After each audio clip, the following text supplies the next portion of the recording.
aqui quem fala é a professora Elisângela de História. Hoje nessa videoaula nós estaremos falando, sobre o Brasil República. Lembrando que essa videoaula nós estaremos falando apenas do governo de Campos Sales ao Hermes da Fonseca. Ou seja, seria a parte 2, da República Velha, que nós historiadores aí dividimos esse período republicano. Então, bora iniciar.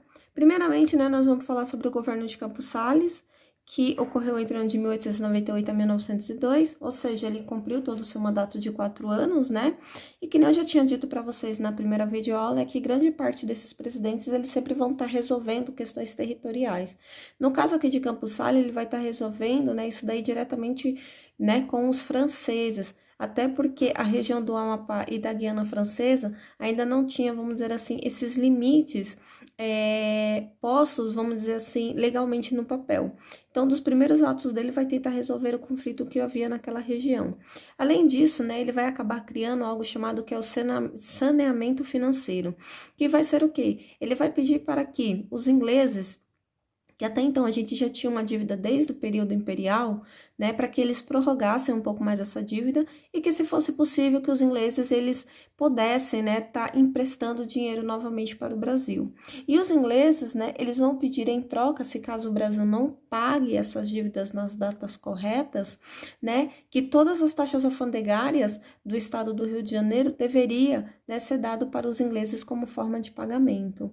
Então, a gente já começa a observar aqui, que os ingleses, eles vão ter muito essa prática, até porque eles eram os grandes, vamos dizer assim, a grande potência mundial desse período, e ele vai ser vamos dizer assim, um dos maiores países a estar fazendo investimento aqui no nosso território. Tudo bem? A gente começa a observar que o Campos Sales, ele vai acabar fazendo uma prática que vai ser totalmente diferenciada, durante o governo provisório lá de Marechal Deodoro, junto com o seu ministro Rui Barbosa. O que ele vai fazer? Primeiramente, ele vai pegar muito daquelas moedas que foram emitidas e vai mandar queimar literalmente, porque é uma forma de fazer com que, essas moedas elas sejam valorizadas. Que nem eu já tinha explicado para vocês no primeiro vídeo, um monte de moeda foi colocada em circulação, mas não tinha um lastro em ouro. Então, por esse motivo, ele acaba criando, vamos dizer, esse ato. Além disso, a gente consegue observar que para tentar arrecadar mais dinheiro, ele vai cobrar mais impostos e vai criar novos impostos. Além disso, ele vai fazer congelamento, principalmente de salários aí, de todos os setores, e principalmente vai congelar créditos, ou seja, se eu quero o dinheiro emprestado, algo do tipo, eu não vou conseguir. Que nem a gente consegue observar, o Campos Sales, ele vai ser um presidente que, por mais que a população não goste muito dele, mas ele vai tentar melhorar economicamente o Brasil daquele caos que ele estava vivendo. Além disso, vai ter uma coisinha que ele vai fortalecer bastante, que é a política dos governadores. O que seria essa política dos governadores? É mais ou menos assim, o presidente ele vai dar uma maior autonomia, para aqueles estados, para aqueles governadores, só que em compensação aqueles governadores, através de práticas que a gente já sabe aí, totalmente legais, fazer com que aqueles presidentes eles fossem eleitos, vamos dizer assim, e é como se fosse uma troca justa, que os governadores, junto ao seu eleitorado, acabam elegendo aquele presidente, vamos dizer assim, o que seria de seu agrado, e em compensação, esses presidentes, eles dariam maior autonomia para esse estado. A gente vai dizer que esse esquema vai fortalecer muito o Congresso, até porque vai surgir uma coisinha chamada política do café com leite. Por que eu falo, que vai fortalecer muito o Congresso? Porque grande parte, daquelas pessoas que compõem o Congresso eram principalmente do estado de São Paulo, Minas Gerais e Rio de Janeiro, que até então, vamos dizer assim, que eram os estados mais fortes, nessa questão política aí do Brasil. Até porque, lembrando que só tínhamos, vamos dizer aí, 2 partidos políticos, que era o PRP, que era Partido Republicano Paulista, e o PRM, que era Partido Republicano Mineiro, Então, esses que dominavam aí grande parte da presidência. Além disso, por conta dessa política dos governadores, vai acabar se fortalecendo muito esse coronelismo, que seriam, vamos dizer, aqueles poderes locais. o que hoje a gente poderia colocar como se fossem os prefeitos, tá? De que forma esses coronéis, eles fortaleciam o papel do prefeito, ou fortaleciam o papel do governador, que o governador acabava fortalecendo o papel do presidente. Esse coronel, né, que eram responsáveis, vamos dizer assim, por fazer a grande influência nas votações, eles se utilizavam de várias formas, né? Então, tinha todo aquele eleitorado, né, mais pobre, ignorante, e aqueles coronéis, na hora da votação, eles se utilizavam muito do voto de cabresto, né? Porque o voto de cabresto, que é aquele voto, literalmente, que você força, né, aquele eleitor a votar no candidato que você quer. Até porque as eleições aqui no Brasil, né, elas eram abertas. Então, você, vamos dizer assim, assinalava o nome do seu candidato no papel e colocava na urna. Então, ali todo mundo tinha acesso, via, né, em que candidato você estava votando. E de que forma o coronel, ele influenciava nessa votação? Muitos, né, eles ofereciam emprego, às vezes oferecia alimento, né, fazia com que crianças, elas pudessem entrar nas escolas, às vezes dava um jeito de conseguir, vamos dizer assim, um cargo no clérigo. Então, assim, esses coronéis, né, quando eles não se utilizavam, vamos dizer assim, se utilizando de vantagens, muitas vezes eles também utilizavam, né, de uma forma assim, mais chantagista. De que formas eles usavam essa chantagem? Então, ameaçavam, né, aquelas pessoas de perderem o seu emprego, principalmente até porque esses coronéis eram grandes donos de fazenda, outros, né, literalmente ameaçavam de morte, outros prometiam confiscar territórios, bens. Então, assim, a gente vê que aquele eleitorado, eles estavam totalmente na mão desses coronéis. Então, esses coronéis, eles não só se elegiam, né, muitas vezes como prefeitos, vereadores, deputados, né, mas eles também acabavam fortalecendo aí a figura do governador. Até porque muito desses coronéis, eles chegavam sim, né, a ser eleito como governadores aí, se utilizando muito dessa prática. Então, durante o governo de Campos Salles, né, essas práticas elas vão se fortalecer, né, e vai ser algo bastante corruptível durante toda a nossa república, tá bom? Vamos aqui então continuando, falando sobre o governo de Rodrigues Alves, que ocorreu entre o ano de 1902 a 1905, tá bom? A gente vai ver novamente falando sobre questão territorial. Durante o governo dele, gente, o boom da borracha na região amazônica, ela estava assim tremendo, até porque, né, a gente sabe que lá na Europa estava ocorrendo um fenômeno chamado, né, o Fordismo, a segunda revolução industrial, que a gente vai dizer que seria a revolução dos automóveis, né? E acabou se descobrindo na região da Amazônia que se tínhamos um produto bastante importante que era o látex, né? Que era principalmente, a gente sabe, para fazer os pneus. E aí, né? O povo brasileiro vai acabar se adentrando não só na Amazônia, mas na região que pertence à Bolívia, que hoje a gente conhece como Acre. Então, só para vocês terem uma ideia, né? Da primeira vez, os bolivianos eles pediram para que o governo brasileiro retirasse, né, vamos dizer assim, os seus cidadãos. Então, o governo brasileiro retira aquela população dali, mas os brasileiros inconformados voltam novamente para a região da Bolívia. Então, o presidente da Bolívia acaba expulsando novamente essa população. E de uma terceira vez, a Bolívia ela vai chegar a entrar em acordo com Rodrigues Alves, perguntando se Rodrigues Alves não queria comprar a região do Acre. Até porque não tinha como, né, ele ficar expulsando aqueles brasileiros daquela região.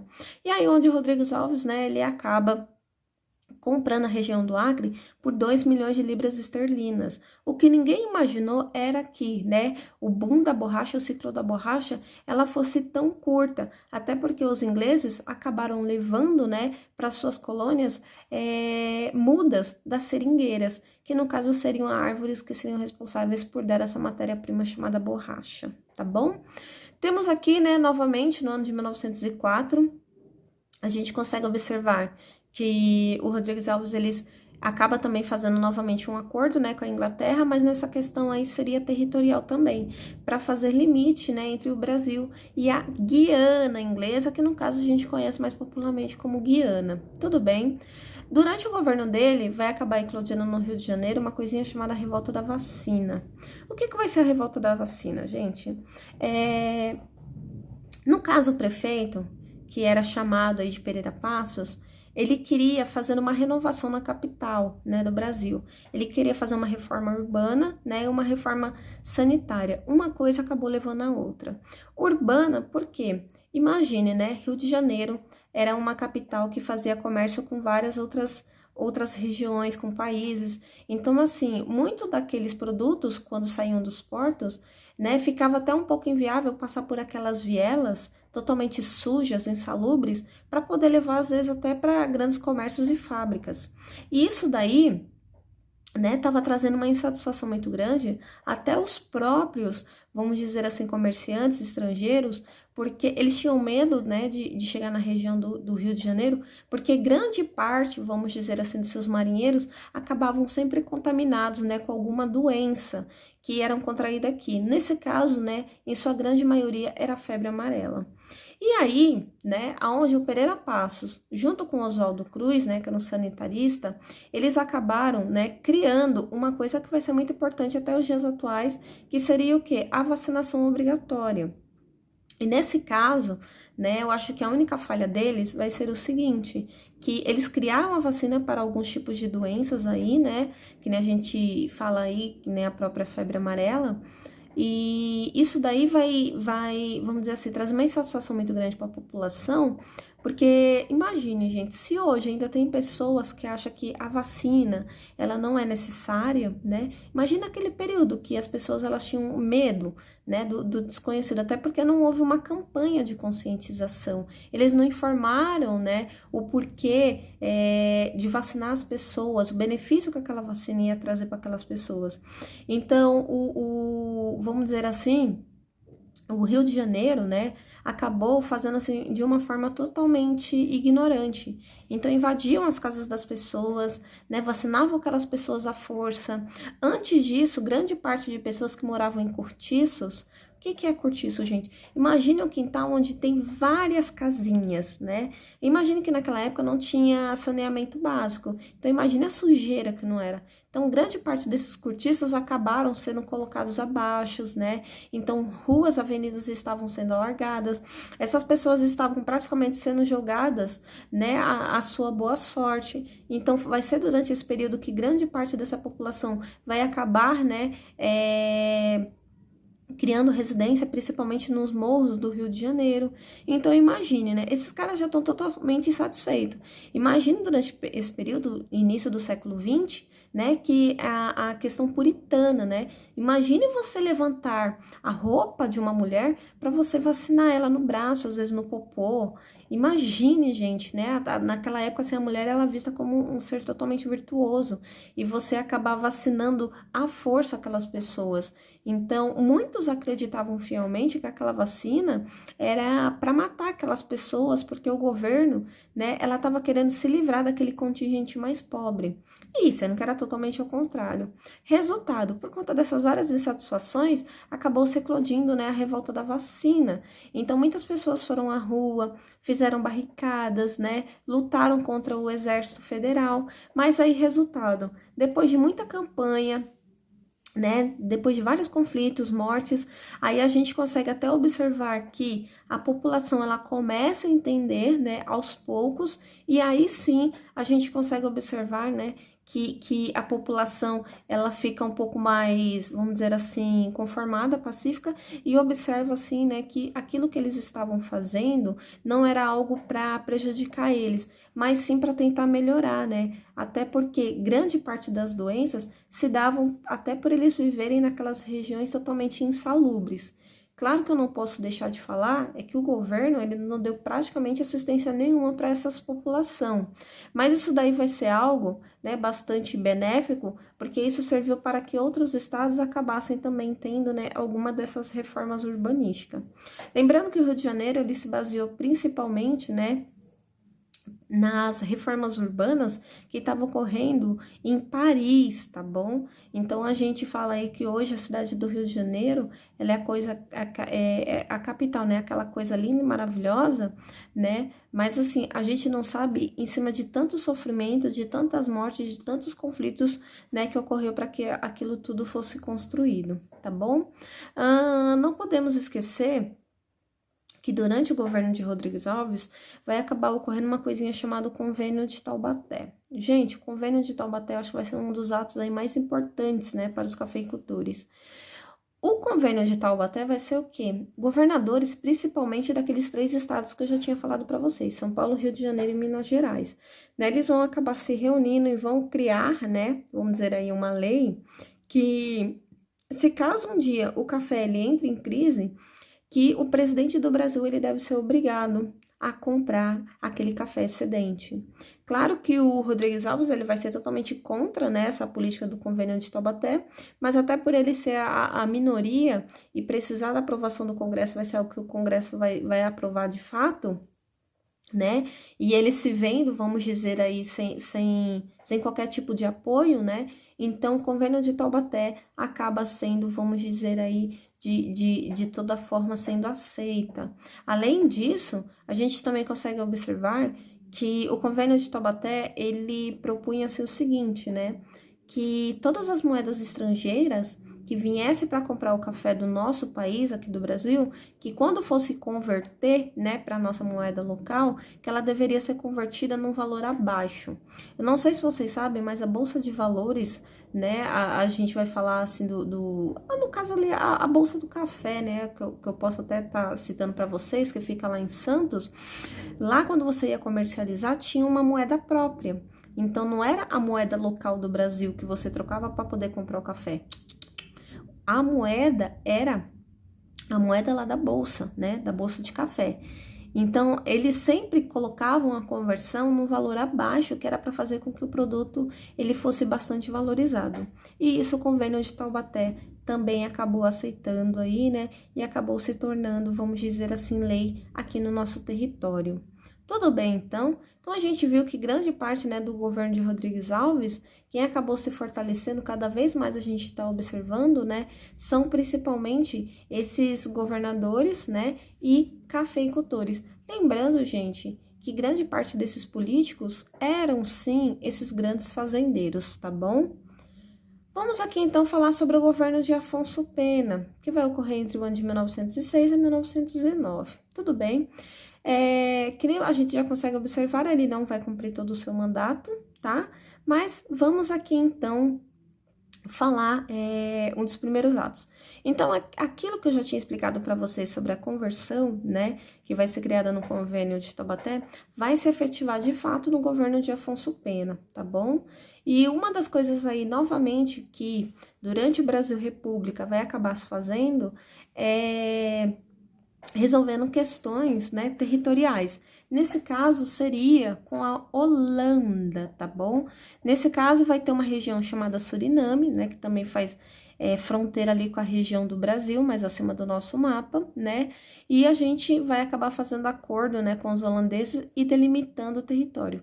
Além disso, a gente também vai delimitar o território principalmente, né, com a Colômbia e com a região aí do Peru. Tudo bem? Peru, gente, desculpa, perdão, coloque em letra maiúscula aí, tá? Na hora quando eu coloquei o slide, eu acabei não me atentando. Afonso Pena, que nem a gente consegue observar, né? Ele morre, até porque a gente consegue observar que ele já era uma pessoa mais de idade. E quem acaba assumindo, né? No caso, o governo dele vai ser o seu vice, que é o Nilo Peçanha. Então, temos aqui, né, o Nilo Peçanha. Deixa eu só observar aqui, gente, que nesse caso seria... Eu me equivoquei, tá? Aqui na data. Seria apenas o último ano aqui, ó. Seria de 1909 a 1910. Mas aí eu deixo na descrição para vocês, tá bom? Então, aqui seria de 1909 a 1910. Tudo bem, gente? Então, bora aqui. O governo de Nilo Peçanha. Eu falo que um dos atos principais que ele vai acabar fazendo, na minha opinião, vai ser, né, o serviço de proteção ao índio. Até porque o que a gente consegue observar, né, os indígenas, eles não tinham qualquer direito, vamos dizer assim, pela nossa Constituição. E durante esse período, né, a gente consegue observar que vai ter muitos jagunços, né, vai ter muitos, como é que eu posso dizer para vocês, fazendeiros que vão se preocupar com essa conquista territorial. Então, quando ele faz essa proteção, né, do serviço ao índio, a gente começa até, querendo ou não, valorizar os nossos primeiros habitantes, tá bom? Vai ser né? A gente vai dizer que o governo dele vai ser um governo muito rápido, aí apenas de 1 ano praticamente. E, né, nas próximas eleições, quem vai acabar, né, concorrendo vai ser o Rui Barbosa e um carinha chamado Hermes da Fonseca. Esse Hermes da Fonseca era sobrinho de Marechal Deodoro da Fonseca, o nosso primeiro presidente, e aí sim, né, ele assume, né, a presidência do Brasil, que no caso, né, o governo dele vai ocorrer entre 1910 e 1914, tá bom? A gente vai dizer que o governo dele vai ser bastante agitado, até porque uma das primeiras práticas que ele vai acabar criando é a política de salvação. O que seria a política de salvação? Ele vai substituir todos aqueles governantes, né, principalmente aristocráticos aí, e substituir por pessoas da sua confiança. A gente pega aí principalmente até um pouco dos setores militares, tá bom? Vai ser durante o governo dele que também vai haver lá na região do Ceará, a revolta dos jagunços, tá bom? O que foi essa revolta dos jagunços?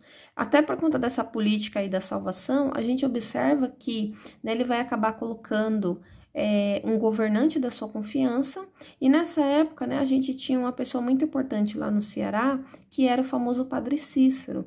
Gente, não tem um cearense que não glorifique, né, o Padre Cícero.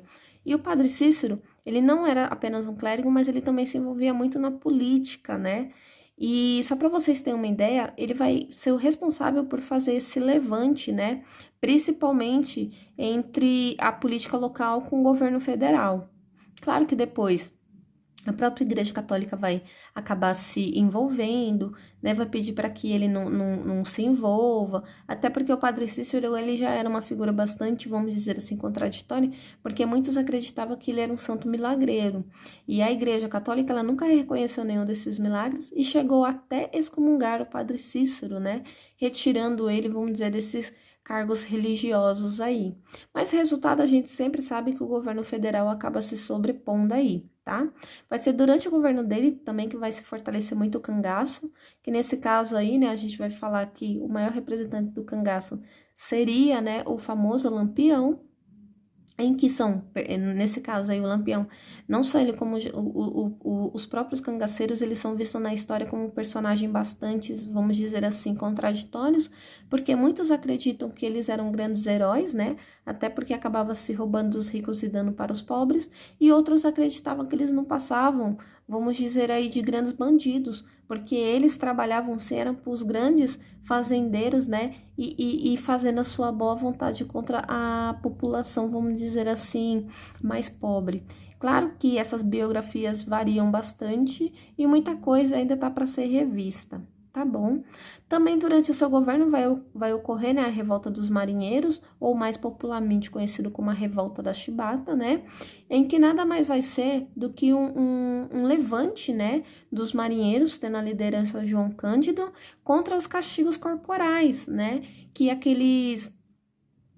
Nesse caso, que aqueles marinheiros, eles sofriam. Até porque grande parte, né, desses marinheiros, eles eram, né, de negros ou, nesse caso, de mulatos.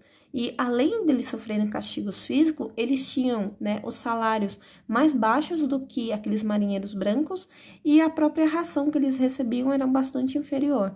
Então, todas essas insatisfações, né, acabaram fazendo com que eles roubassem.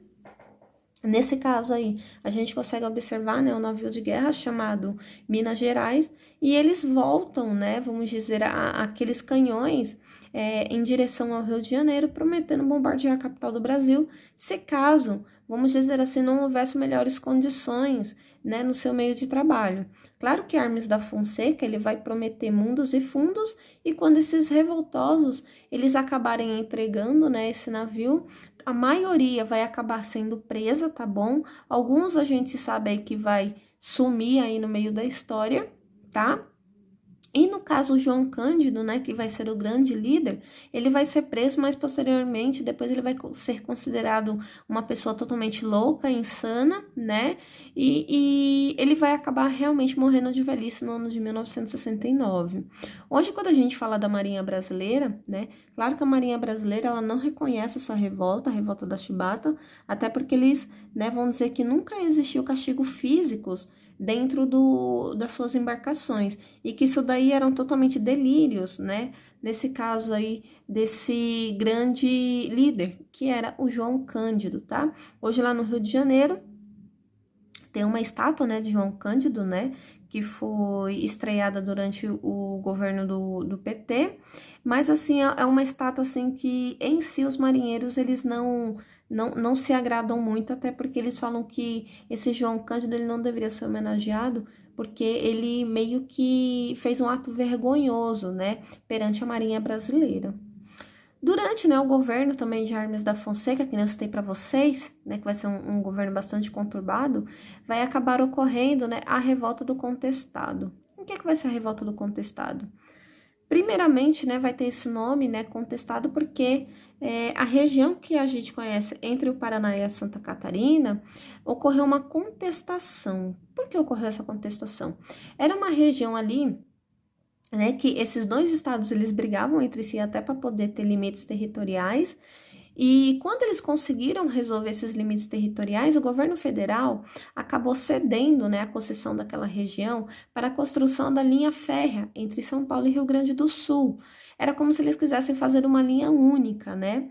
E isso, né, aquela região até então, que houve bastante contestação, né, moravam-se muito sertanejos, pessoas pobres, literalmente ali que trabalhavam, né, nas suas, vamos dizer assim, pequenas propriedades, praticamente não viviam de subsistência.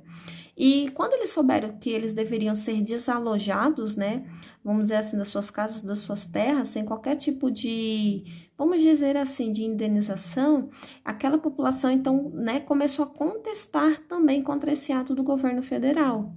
E eles, né, tinham como grande líder o José Maria, que também é um líder messiânico, né, porque líder messiânico, a gente vai dizer assim, que se pegava muito nessa questão religiosa, até porque ele era, né, irmão de um curandeiro daquela região, o João Maria, e por esse motivo, né, por considerarem até a ele, vamos dizer assim, como um personagem sagrado, vamos dizer assim, como se literalmente fosse um Messias, que nem nesse caso a gente pode até comparar, eu já tinha comentado para vocês, na primeira revolta, lá que foi sobre Canudos, né, porque líder messiânico, porque literalmente eles acreditavam que era um grande salvador, que era um grande Messias, né, e aí, né, esse cara liderando esses jagunços, acabou, né, fazendo essa revolta aí.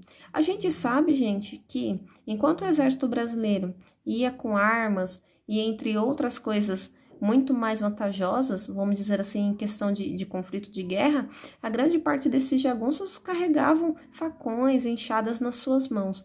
Então, o resultado, a gente viu que esses revoltosos acabaram sendo derrotados e essa concessão ficou, sim, né, para essa empresa aí, no caso, que seria responsável por essa construção da linha férrea. Tudo bem. Né, dos atos aí, novamente, que o Hermes da Fonseca vai acabar fazendo é novamente pedir dinheiro, tá, emprestado para a Inglaterra, ou a gente já começa a observar, né, que pagar a dívida que é bom nada e cada vez mais a gente pede dinheiro. E também, né, ao final do seu mandato, a gente consegue observar que vai eclodir a Primeira Guerra Mundial lá na Europa, mas, de início, né, o Brasil, ele se mantém neutro, né, não ficando de nenhum lado aí desse, vamos dizer assim, desse conflito. Tá bom? Bem, gente, eu espero que vocês tenham gostado do vídeo. Se caso vocês tiverem alguma dúvida, vocês podem deixar aí no comentário que eu estarei respondendo para vocês, tá bom? Por favor, se inscrevam no canal e até o próximo vídeo, turma. Beijo, beijo, tchau, tchau.